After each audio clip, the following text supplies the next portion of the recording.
Os irmãos que vêm a primeira vez, ou não vêm há algum tempo, não estão seguindo a sequência, nós estamos estudando as epístolas de João. Estamos estudando a primeira epístola de João, capítulo 3, versículo de 11 a 24.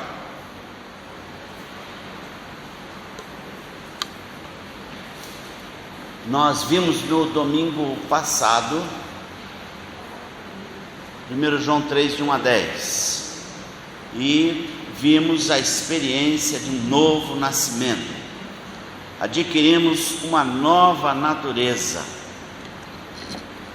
Nós estávamos mortos nos nossos delitos e pecados, e Ele nos deu vida. Vimos que todo aquele que pratica a justiça é nascido dele. Vimos que é importante nascermos de novo. Nicodemos, um homem importante de Israel, recebeu esta orientação de Jesus. Não importa se... Não tem importância se você é alguém elevado na sociedade, se você é alguém rico, importa é que você nasça de novo. Nicodemos recebe essa advertência de Jesus, e ao recebermos Jesus como Senhor e Salvador na nossa vida, nos tornamos filhos de Deus. Nós vimos isso na semana passada, João 1,12. E por outro lado, se a pessoa vive deliberadamente na prática de pecado, João diz, é filho do diabo. Vimos que o pecado alcançou toda a raça humana através de Adão, nossos pais, Adão e Eva, que pecaram a primeira vez e transmitiram a natureza pecaminosa para toda a raça, para todos nós, e que Jesus vem para mudar essa situação, mudar essa realidade. Então, nossa posição como filhos de Deus, o pecado já não tem domínio sobre nós, porque o que está em nós é a semente divina. Somos agora nascidos de Deus. Aquele que permanece nele e não vive na prática de pecado é filho de Deus. Isso que nós vimos a semana passada. E agora nós vamos ler a sequência.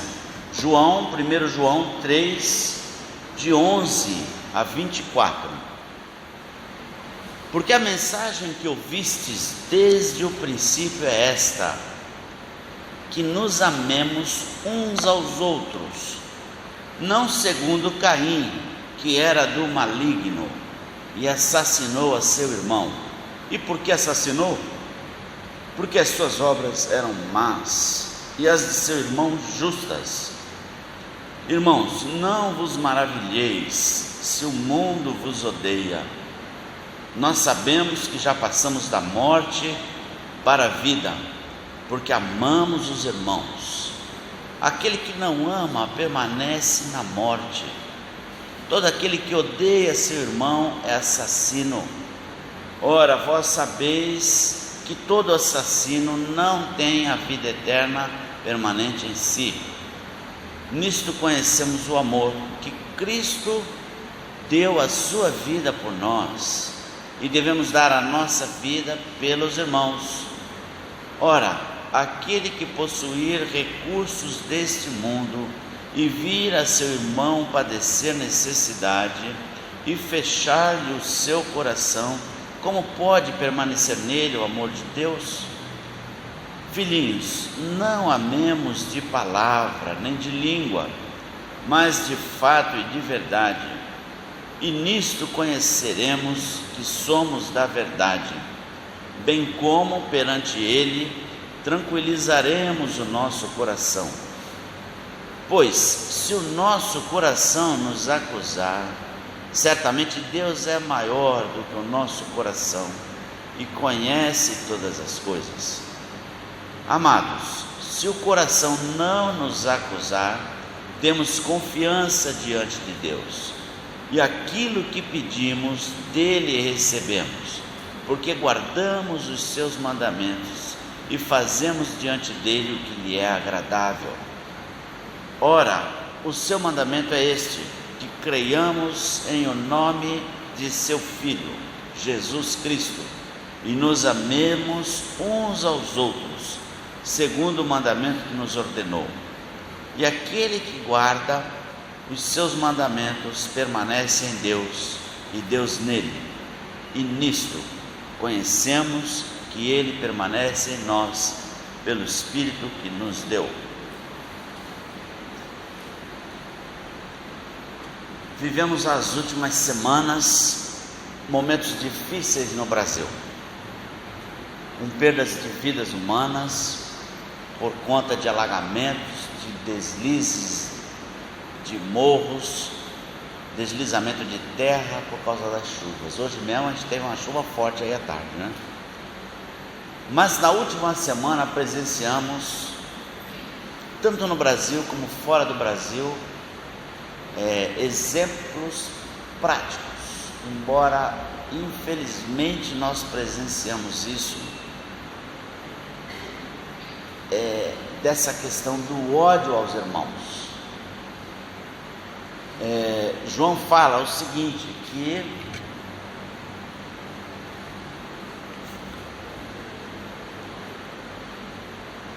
devemos amar uns aos outros, no versículo 11, não segundo Caim, que era do maligno e assassinou o seu irmão. A gente viu agora no dia 13 de março, um adolescente e um homem encapuzado atacaram uma escola na cidade de Suzano e mataram 7 pessoas, 2 funcionárias e 5 alunos. Embora ambos eram ex-alunos do colégio, ao final o adolescente matou essas pessoas e matou seu amigo e depois matou a si mesmo, se suicidou. Você olha os comentários, qual é a causa disso, o que aconteceu, e a gente não consegue visualizar algo concreto. E aí você vê alguns comentários dizendo que são sentimentos mal resolvidos, de frustração, de alienação social, e assim vai. São as explicações que você vê nos jornais, nos textos, nos jornais televisivos. E na sexta-feira a gente presenciou outro absurdo, outra tragédia, outra morte, ataque a pessoas. São inocentes em todos os sentidos, né? São inocentes porque estão ali sem nem saber e de repente aparece alguém armado e atirando, né? Então, foi na Nova Zelândia e foram ataques a 2 mesquitas islâmicas, deixando um saldo de 50 mortos e 48 feridos. No manifesto divulgado antes do ataque, o autor se identifica como um branco de 28 anos e racista, e justificou as ações como atos contra imigrantes invasores. O documento cita como motivação o genocídio branco, um termo tipicamente usado por grupos racistas de diversos países para se referir à imigração e ao crescimento das populações estrangeiras naquele país. São caracterizados como terrorismos de extrema direita. Qual é o motivo? Você começa a ler essa questão do racismo. Também a questão do ódio religioso, né? A gente vê que há um motivo que não justifica, mas há um motivo naquela linha. Nós vínhamos estudando o livro de Efésios e estávamos falando a respeito dos judeus e gentios, que exatamente por esses dois motivos havia uma separação entre os judeus e gentios. E nós vimos que a vinda de Jesus veio para quebrar, fazer, promover a reconciliação. E novamente nós vamos ver aqui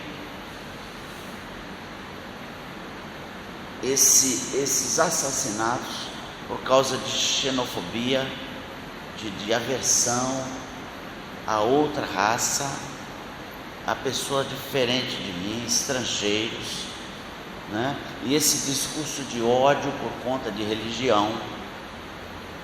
Novamente nós vamos ver isso. Na realidade, o mundo que não conhece Jesus caminha nessa direção. É interessante que João, ele cita o primeiro homicídio.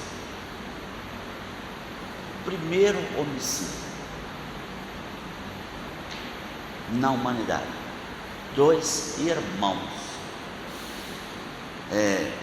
Os motivos são esses mais absurdos, né? A gente vê que é porque ele é quando o ataque terrorista do Islã, é porque ele é Islã e quer matar os cristãos ou outras religiões.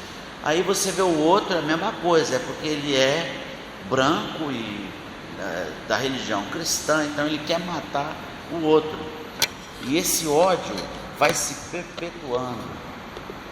Esse primeiro homicídio de Caim, citado, é bem interessante a gente dar uma olhadinha nas suas raízes. Quando ele se refere ao amor entre irmãos, ele usa como um exemplo negativo o texto de Gênesis 4, 1 a 7, que está falando sobre Caim.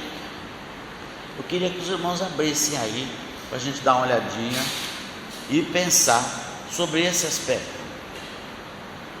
Caim, Gênesis 4, Abel e Caim, Gênesis 4, vamos ler de 1 a 7.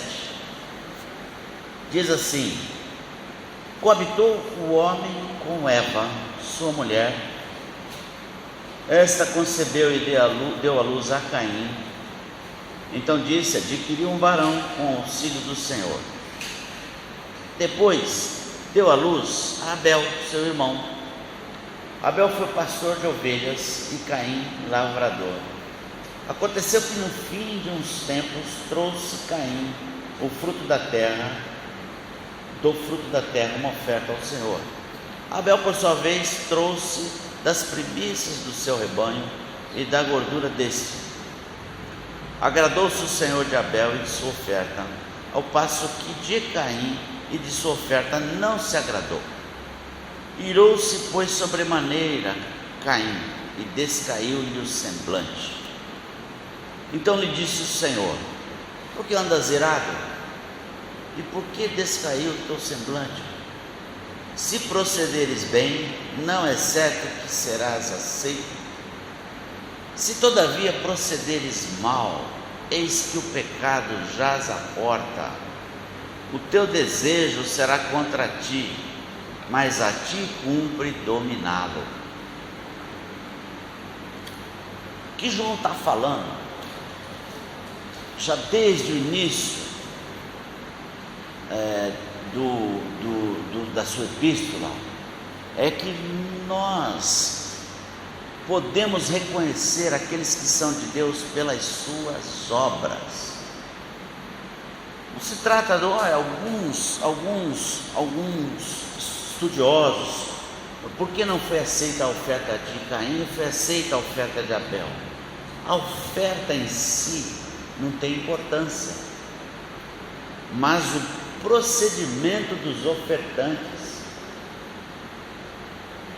Percebe? No versículo 7, Deus nos dá uma chance para Caim.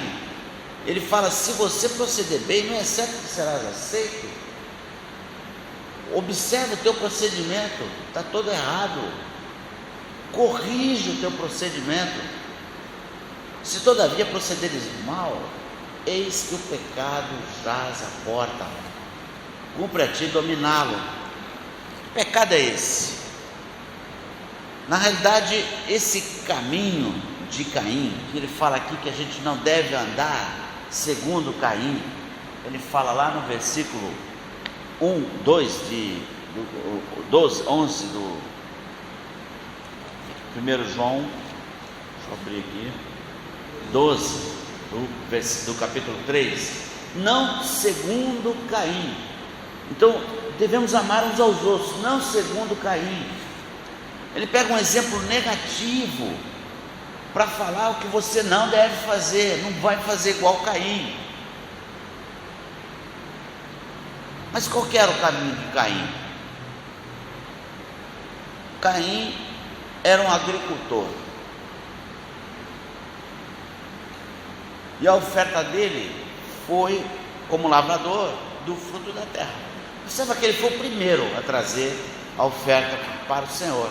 Depois vem o seu irmão, que copia o que ele fez e traz também uma oferta do seu trabalho para o Senhor.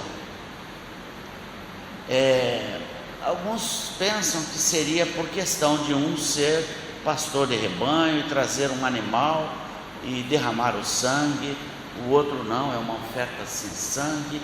Alguns têm várias teorias sobre essa questão, porque que Abel teve a sua oferta aceita e Caim não. Certamente não era isso, porque se você lembra de Jacó e Esaú, foi meio ao contrário. Jacó e Esaú, o Jacó era um lavrador, Esaú era um caçador. Então não tem a ver com a oferta, mas com o ofertante. As suas obras eram más, e isso se revela na sequência dos fatos. Ou seja, ele sentiu inveja do seu irmão, porque a oferta dele foi aceita e a minha não. E não foi uma inveja assim, né? Não foi inveja assim, eu queria, eu gostaria. Não tem problema nenhum a gente desejar coisas boas. Aconteceu bom com Abel, mas a inveja no sentido de prejudicar a pessoa.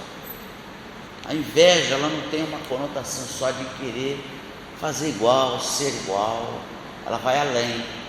Se eu não conseguir ser igual, eu derrubo ele para que a minha seja melhor.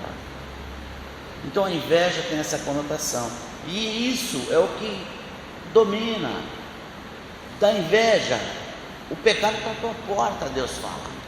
Observa que cabe a você dominar. Se procederes bem, serás aceito. Agora, se procederes mal, o pecado jaz à tua porta. A palavra usada aqui é que ele está como um animal à sua porta, para te atacar. O teu desejo será contra ti. Na realidade, a gente vê que toda essa separação, essa divisão entre gentios e judeus, que é usado para explicar a separação que nós temos entre nós, eu com você, sejamos de uma mesma raça ou não, e isso termina sendo um motivo de separação. Toda essa coisa que acontece entre nós, ela surge do nosso interior. Então o outro, se o outro da inveja cresce uma ponta, né, de mal dentro de mim, onde eu quero desejar o mal, e se eu não puder desfazer o dele, ter igual a ele, eu tiro ele daquele cargo, daquela função dentro da empresa. Cada um de nós aqui já viveu situações assim, onde as obras da pessoa boa terminam gerando uma postura de ira contra ele, porque somente as suas obras foram boas, simplesmente as obras foram boas. E aí isso cresce até o assassinato, o ódio e o assassinato. Foi o que aconteceu aqui com Caim. Ele era do maligno, porque as suas obras eram más, o texto é claro, e cresce dentro dele inveja, ódio e homicídio. Por outro lado, Abel, já começa a você olhar a diferença do entendimento.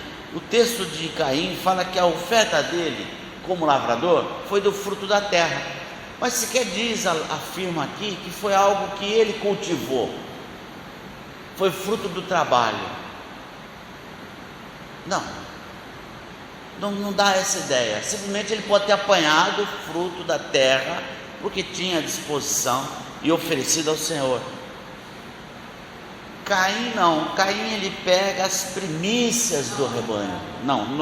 Abel não, pega as primícias do rebanho. Eu falei o contrário, né?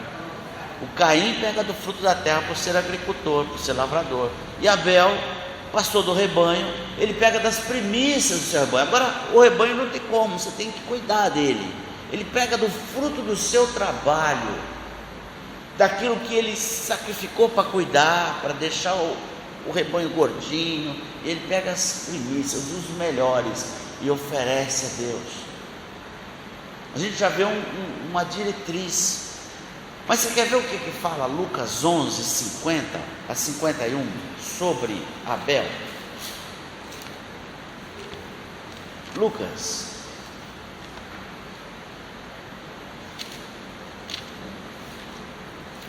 11.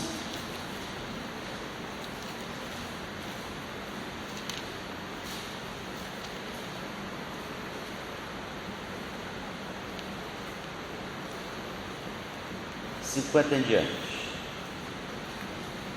para que desta geração se peçam contas do sangue dos profetas, derramado desde a fundação do mundo, desde o sangue de Abel até o de Zacarias, que foi assassinado entre o altar e a casa de Deus. Sim, eu vos afirmo, contas serão pedidas a esta geração. Ai de vós, intérpretes da lei, porque tomastes a chave da ciência, contudo vós mesmos não entrastes e impedistes os que estavam entrando. O que ele está falando aí? Que Abel, ele está incluído como o primeiro profeta de Deus. Se peçam dessa geração, aquela que Jesus estava vivenciando, conta do sangue dos profetas que foram enviados. Abel foi o primeiro dos profetas, segundo Jesus. Isso é referendado também no texto de Mateus 23, 35. Lá em Mateus 23, 35, fala a mesma coisa. Porque para que sobre vós recaia todo o sangue justo derramado sobre a terra, desde o sangue do justo Abel até o sangue de Zacarias, filho de Baraquias, a quem matastes entre o santuário e o altar. Por que profeta? O que faz um profeta? O profeta é alguém que fala da parte de Deus aos homens. O sacerdote faz o sentido contrário, ele intercede em favor dos homens junto a Deus. O profeta faz o caminho contrário, ele fala da parte de Deus aos homens, a mensagem que Deus quer enviar aos homens. E como Abel foi profeta, como é que eu posso ser profeta no meu tempo, no meu trabalho, na minha escola, no meu dia a dia? Como é que eu posso ser profeta? Através das obras justas, das boas obras. Abel era profeta de Deus segundo as Escrituras. Você nunca houve lá algum momento de unção como profeta? Muitos não têm. mas ele era um profeta segundo Jesus, e as suas obras eram justas. E olha o que fala em 1 Samuel 15. 1 Samuel, a gente vai ver que o que interessa para Deus. 1 Samuel 15, versículo 22 e 23. Porém Samuel disse: tem porventura o Senhor tanto prazer em holocaustos e sacrifícios? O problema de Deus era com o tipo do sacrifício que estava acontecendo ali, em relação ao sacrifício de Abel ou de Caim. Tem prazer em holocausto e sacrifício o Senhor, tanto quanto em que se obedeça a sua palavra? O que Deus quer de fato? É que a gente faça sacrifícios e holocaustos, seja com animais do rebanho ou com o fruto da terra, não importa, ou em o nosso procedimento ser de acordo com a Escritura, ou em as nossas ações sejam feitas de acordo com a sua palavra, ou que nós façamos as boas obras que Deus de antemão preparou para que nós realizássemos. Ele fala aqui: eis que obedecer é melhor que o sacrifício, e atender melhor do que a gordura de carneiros. Porque a rebelião é como um pecado de feitiçaria.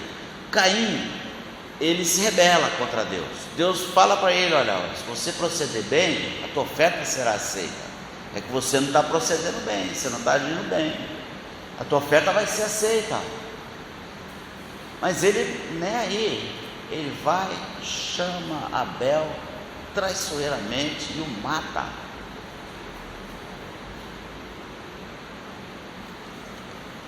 É nisso que João está falando, é disso que João está falando. Ele está falando das boas ações. Os gnósticos, aqueles falsos mestres da igreja de Éfeso, eles diziam que não, que está tudo bem, o procedimento é só um mero procedimento, não tem problema não. O que interessa é a sabedoria, é aquilo que eu sei. A gnose diz isso, né? Que importa é o meu conhecimento avantajado de espiritualidade. O corpo, ele está condenado, ele vai apodrecer, não tem importância, eu posso realizar qualquer pecado no corpo, que isso tem nada a ver. O que João está dizendo é justamente o contrário. Desde o início é assim. Deus não mudou nos seus propósitos.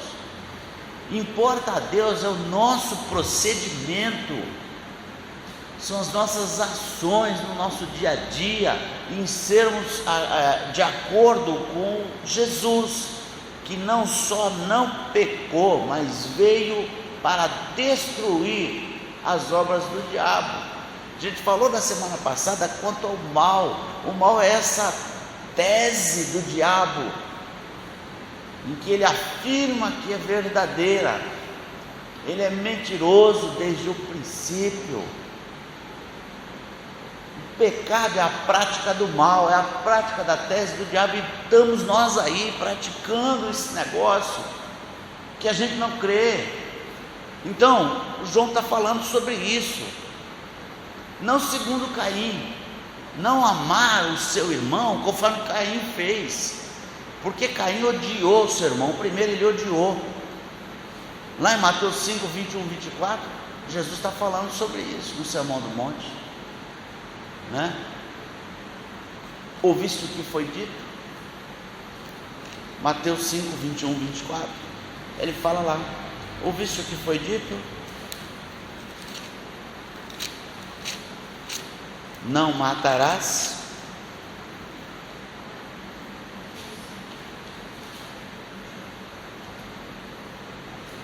Quem matar estará sujeito ao julgamento. Eu, porém, vos digo que todo aquele que se irá contra o seu irmão estará sujeito a julgamento. Só nós odiarmos o nosso irmão, sem realizarmos o derramamento de sangue, já nos leva a julgamento, porque para Jesus é como se tivesse matado. Você não matou porque a polícia vai me prender, né? Eu vou ficar preso, sei lá quantos anos, ou talvez numa cadeira elétrica, alguém lá nos Estados Unidos, aqui vai ficar 30 anos na prisão, então eu não vou matar, mas você mataria. É isso que Jesus está falando. O meu conceito, que Deus está dizendo é o seguinte, que o meu conceito de pecado vai já lá no teu coração, e o coração de Caim revelava isso, por isso Deus rejeitou a sua oferta.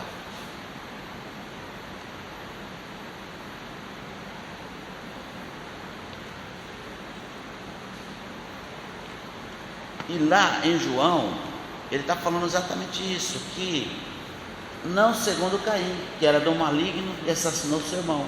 Não é para nós amarmos uns aos outros, o nosso irmão, dessa forma. O que está acontecendo? Quando você olha para essas coisas aí, todos nós, esse papo de raça 1, raça 2, raça 3, essa conversa fiada, é nada mais nada menos do que o nosso coração em divisão com o nosso próximo. É contra isso que Jesus veio, se manifestou em carne. É contra isso, para reconciliar o homem consigo mesmo, o homem com Deus e o homem com o seu próximo.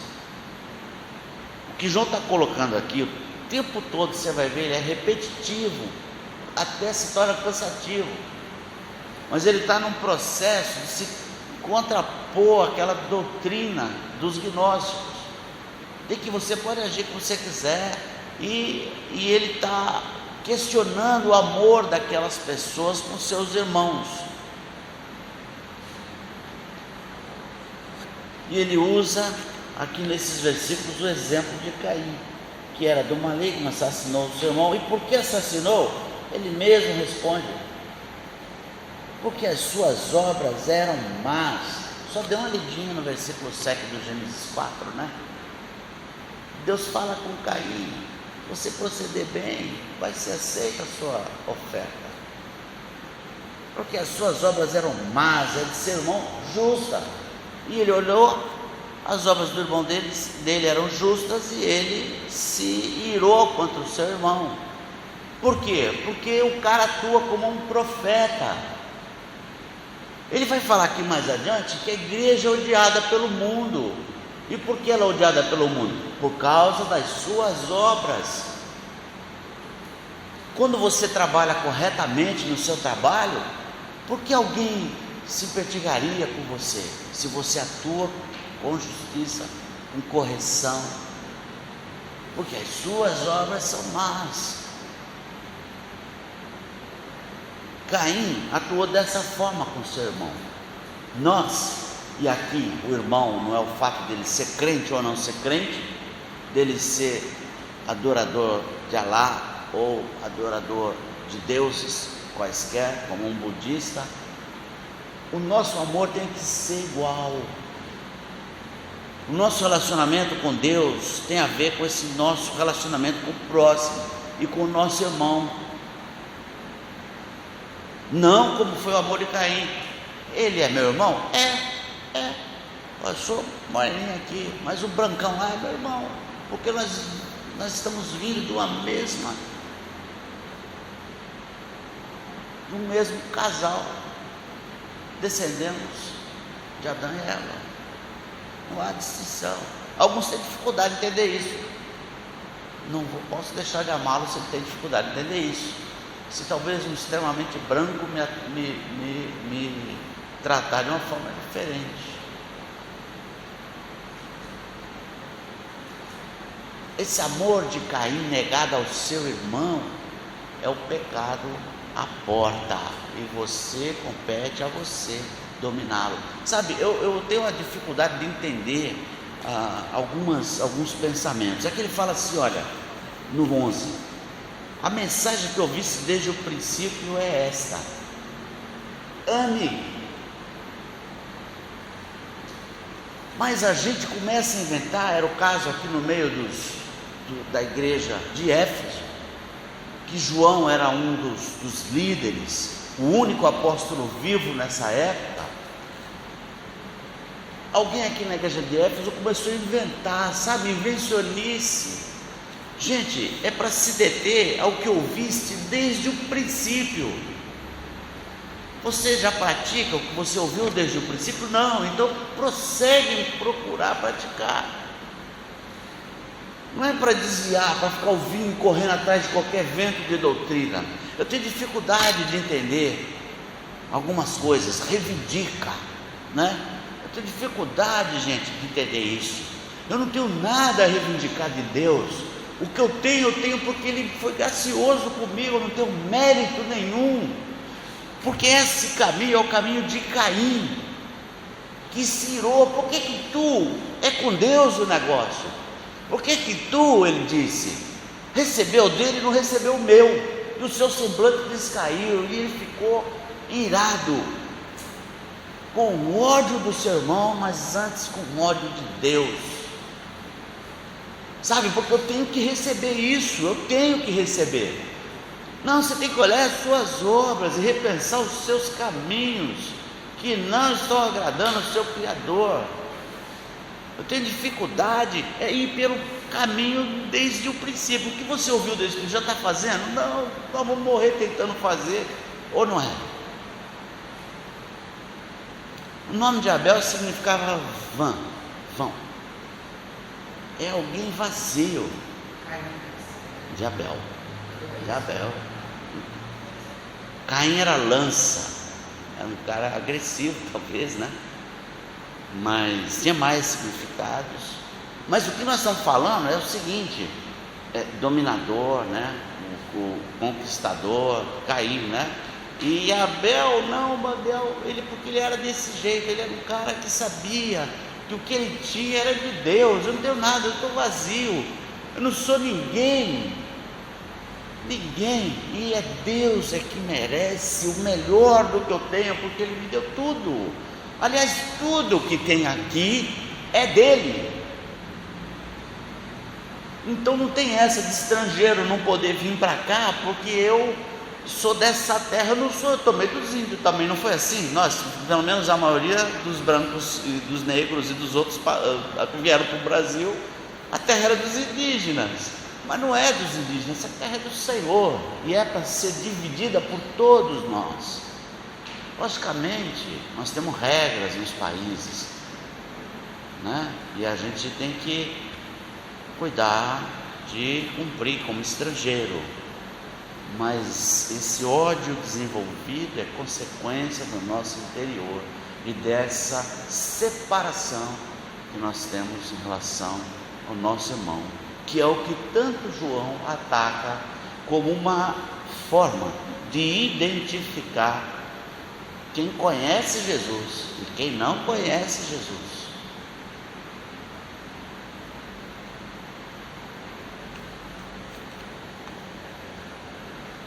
Do 12 ao 15 ele vai falar com relação a Caim como um exemplo negativo, um amor negado, um amor que devia ser liberado para Abel e foi negado por Caim.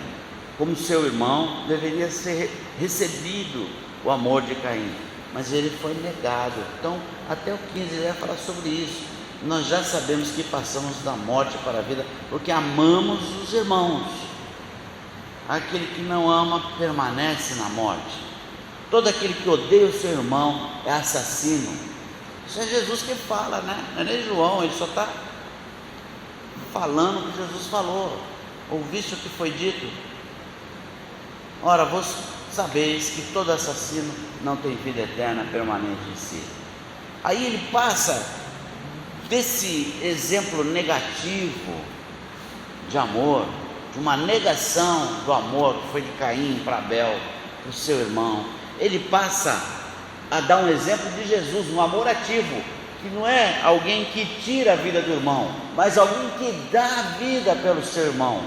Ele começa a falar de Jesus, justamente o contrário. Você vê como é completamente o contrário. Nisto conhecemos o amor que Cristo deu a sua vida por nós, e nós devemos dar a nossa vida pelos irmãos. Pode acontecer de, não atire nele, atire a mim, pode acontecer mais a mim, mas não é disso que o texto está falando. Ela está falando do quê, irmãos? De nós socorrermos, de nos aliarmos, de nos unirmos, de nos ajudarmos uns aos outros. Do que a Bíblia está falando? De eu me sacrificar em favor do irmão. Não é verdade? Não está falando de, embora poderia ser, mas não é, porque Jesus já deu a vida por nós. E aí ele vai falar de uma coisa muito própria, né? Ele fala no 16, no 17: aquele que possuir recursos nesse mundo e viu seu irmão padecer necessidade, é de você enfiar a mão no bolso e ajudar. Percebe? Então nós estamos falando de algo que não seja palpável. Não amemos de língua, mas de fato e de verdade. Como pode permanecer nele o amor de Deus?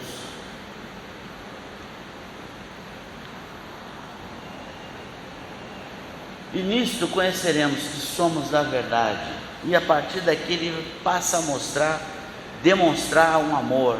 Nisto conheceremos que somos da verdade. Sabe, essa atitude de dar a vida pelos nossos irmãos, elas são necessárias para nós mesmos vermos que queremos seguir o caminho de Jesus,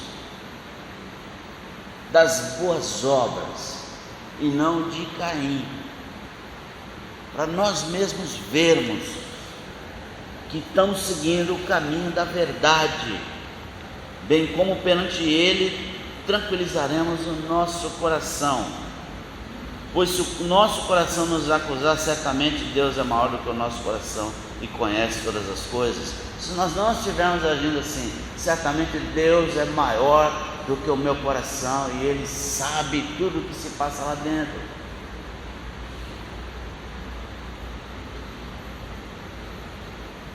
Se o coração não nos acusar, temos confiança diante de Deus, e aquilo que pedimos dele recebemos, porque guardamos os seus mandamentos e fazemos diante dele o que lhe é agradável.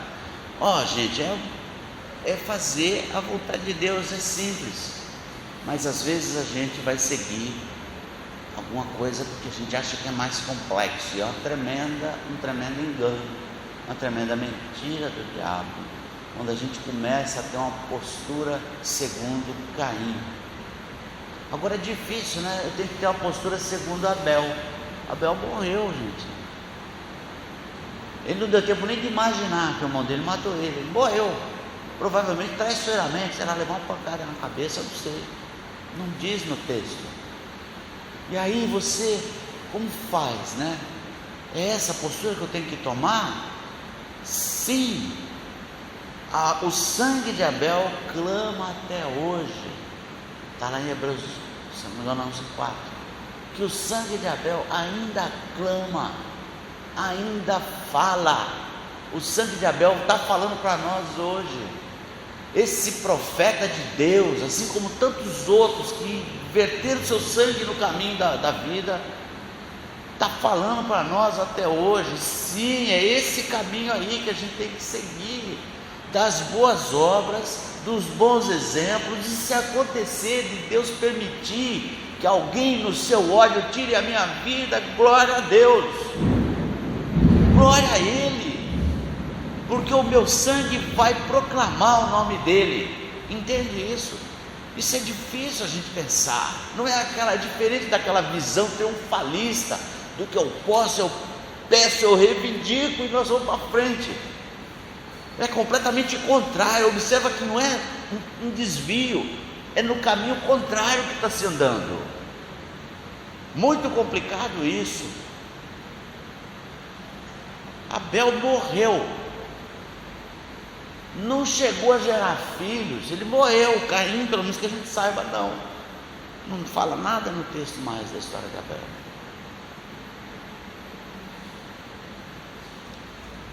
E aí, para nós, né, esse sangue que está falando para nós hoje, diz que esse é o procedimento que Deus quer de nós, esse é o procedimento que Ele aceitou de Abel, e nós não devemos amar segundo Caim. As Escrituras estão falando isso, João está falando isso. O seu mandamento é esse. Então ele vai novamente rebater naqueles pontos que a gente está falando em todo o livro de João, né? Que nós já falamos que ia acontecer, que creiamos em o nome do seu Filho Jesus Cristo e nos amemos uns aos outros, segundo o mandamento que nos ordenou. Aquele que guarda os seus mandamentos permanece em Deus e Deus nele. O mandamento não salva, né? A gente não vai guardar os mandamentos para ser salvo, é porque nós já somos salvos, é que vamos guardar os mandamentos. É porque nós já temos uma nova natureza, e vai chegar um momento que o pecado não terá vez mais no nosso corpo, na nossa alma. Não é só no corpo, nem só na alma, é nem no corpo e nem na alma, porque Deus vai transformar a nossa vida, corpo, alma e espírito, transformado, o corpo também. E o que Ele quer é que nós amemos. Gente, é fácil, mas a gente tem dificuldade de entender. Deus é amor, sabe? A Bíblia sempre trata o amor como sendo algo enorme, grande, importante. E se eu não amo o meu semelhante, eu não amo Deus. Se eu odeio o meu semelhante, eu odeio Deus. Percebe? Então, o amor ao nosso próximo, ao nosso semelhante, ao nosso irmão, é um reflexo do nosso amor a Deus. E a gente, é fácil entender, é algo grande, mas é grande mesmo, é maior do que tudo. Sabe por quê? Porque Deus é amor. A prática de santidade é importante, por quê? Porque Deus é luz, e não há nele treva nenhuma, e a gente tem que lamentar cada vez que a gente desvia desse padrão, cada momento que a gente desvia desse padrão, de amar e de agir corretamente. A gente tem que orar e clamar o perdão de Deus. Temos advogado junto ao Pai. Se confessarmos nossos pecados, Ele é fiel e justo para nos perdoar os pecados. Versículo 24: e aquele que guarda os seus mandamentos permanece em Deus e Deus nele. Nisto conhecemos que Ele permanece em nós, pelo Espírito que nos deu. Pelo Espírito que nos deu. Comunhão com Deus através do amor. É o tema principal desse trecho que nós pegamos aqui. Comunhão com Deus, amando o meu irmão, amando o meu próximo, por tabela amando a Deus. Amém? Deus nos abençoe e nos ajude. O mundo vai caminhar segundo os princípios, infelizmente. Talvez amanhã nós sejamos atingidos, eu não sei, mas o nosso procedimento tem que continuar sendo de amar os nossos irmãos. Amém. Senhor, tem misericórdia da nossa vida. E se Deus, se for da tua vontade, usa a nossa vida. Nós queremos nos colocar nas tuas mãos, à disposição, Deus, para a proclamação da glória de Deus. Queremos nos colocar nas tuas mãos, para que a gente possa fazer o seu nome grande, se tu permitires, Senhor. Digno eu não sou, mas Jesus é digno. Se possível, Deus, usa a nossa vida, usa essas pessoas aqui, usa essa igreja, Deus, aqui em Cubatão, do outro lado da rua e do outro lado do mundo. É o que nós te rogamos, em nome de Jesus. Amém. Vamos cantar um